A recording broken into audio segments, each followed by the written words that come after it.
Hello people, Peter here back with another video for you. And today we're going to do something different. With the recent release of the new generation of AMD GPUs named Polaris, more specifically RX 480, I decided why not make an entirely AMD based build which will revolve around the RX 480 and the red and black color scheme.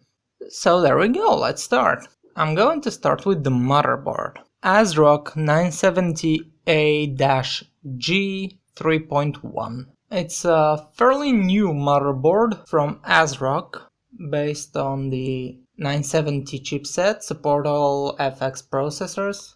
It has a lot of nice little features, such as USB 3.1, M.2 slot, and what else not. It has ALC 1150 sound card. It has 8+2 faces VRM design for the CPU, it fits our red and black theme, and it looks fairly decent. Another choice we have is the Gigabyte GA970 Gaming SLI board, which is basically the same thing as the Asrock. The only negative thing about the Asrock that I can currently state is the location of the front USB 3 port.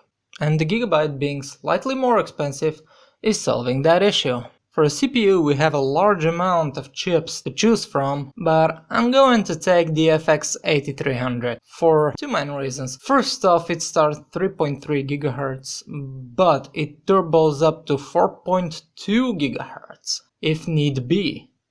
And second off, it's 95 watt TDP. You may want to get into the BIOS and check some power saving states of the CPU itself, because it has a couple, and one of them is turboing to only 3.6 GHz, but the other one can be set to turbo up to 4.2, and if you turbo up to 4.2 you don't even need overclock. Although this thing is fairly easily overclockable chip, and the motherboard allows for some overclock, maybe not extreme, but still something. Cooling this bad boy up, if we're going on air, we can go with the red and white Phanteks PH-TC14PE. It's really big, really competent, powerful air cooler. It does basically the same job as the Noctua's D14 or the D15 even, the difference being this one is red. Another option is the Deepcool Captain 240 CPU liquid cooler. It's all-in-one liquid cooler, it's 240, and the only reason I'm choosing this guy over anything else is the color. Personally, I prefer the air coolers over AIOs, so I'd rather go with the Phanteks. RAM. For RAM we can get the AMD Radeon R5 Entertainment series. It's 1600 MHz, it's made by Patriot, so it's fairly high quality. It's RAM, guys. It does its job. It's not a big deal. Moving along to the storage. You thought I was joking when I said that I'm going to make an entirely AMD based system, but I'm going to take the AMD Radeon R3 SSD, especially the 240GB model, because I couldn't find the 120GB model.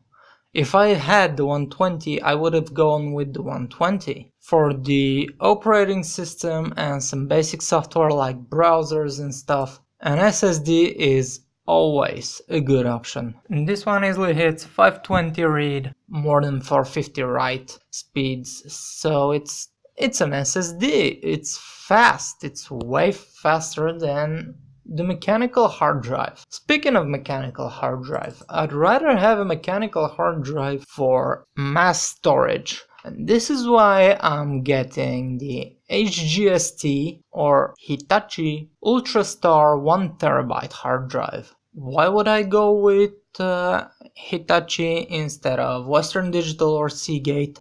Because in the recent years, in reliability tests, HGST again and again and again for I believe third consecutive year, has proven to be the most reliable hard drive on the market. GPU. For GPU, I'm getting the new Radeon RX 480 GPU. Personally, I would choose the XFX one. It's $250 at the moment, and for $250 you get a backplate. The thing with the 480 is that it outperforms all competition in this price range. It is 5% faster than GTX 970 and it's 3% faster than R9 390 for lower price. If we check out 1440p, the difference is 6% faster than 970 and 1% slower than 390. And keep in mind the drivers will only going to mature from this point forward. The thing is only going to get better and better. Price to performance, especially on the 4GB version, there is nothing that can touch it. So yeah, I would love to have this GPU. Why would I show the results from Tech Power Up? Because they benchmark 16 different games. And if you see the list here, we don't have benchmarks such as Ashes of the Singularity. That isn't out yet, which means that the 480 is beating the other GPUs in a fair fight in games that are currently out on the market. So the 480 shapes up to be a really good video card.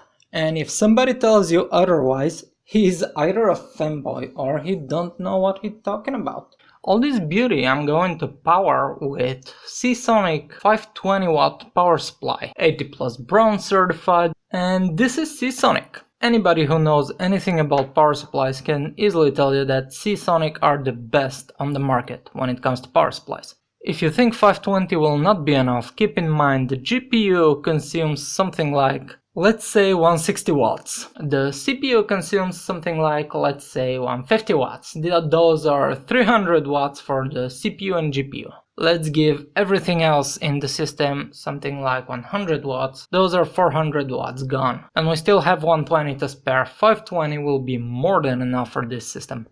I'm going to dump all these parts inside NZXT H440. Or actually the newer edition, H442, which is basically the same as the old one, with PWM hub behind the motherboard tray, instead of the standard just fan splitter, and some extra lighting modes, which are very welcome. This is one of the best cases on the market, in my opinion, so I'm going to place everything inside it. It comes with 4 fans already, so I don't need to buy any fans.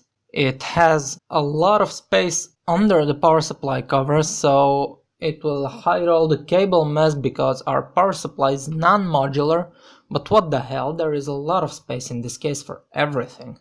And it's silent optimized, so this system will be more than whisper quiet. So that's it guys, if you take your time and search for these parts, you can get them for less than $900. And if you really take your time to search for them, you can even make room for a Devastator mouse and keyboard combo. They are really cheap and they're really good. I'm using the keyboard at the moment, so I can vouch for really quality experience with this keyboard specifically. Yes, they have only one backlight color, but Jesus Christ guys, they're $19.99, they're $20 for mouse and keyboard, and they're really good. If you don't want to spend $60-70 on a mechanical keyboard, you can just get this thing and have a really quality time. So there you have it guys, we have our black and red entirely AMD based system that we can use to play all the games we like at 1080 and 1440p. And with the 8-core CPU we can even do some more stuff. My question to you is, would you change any part with a different part? For example, would you choose a different motherboard? Or a different case? Or something different? The only thing is, it needs to be black and red system with entirely AMD parts. Because that's the gimmick this time around. Leave it in the comment section down below, and I'll see you in the next video. Hey guys, I hope you enjoyed this video. If you liked it, you can hit the like button. If not, the dislike button is right over there. You can check some of my other videos right here, and I'll see you in the next one.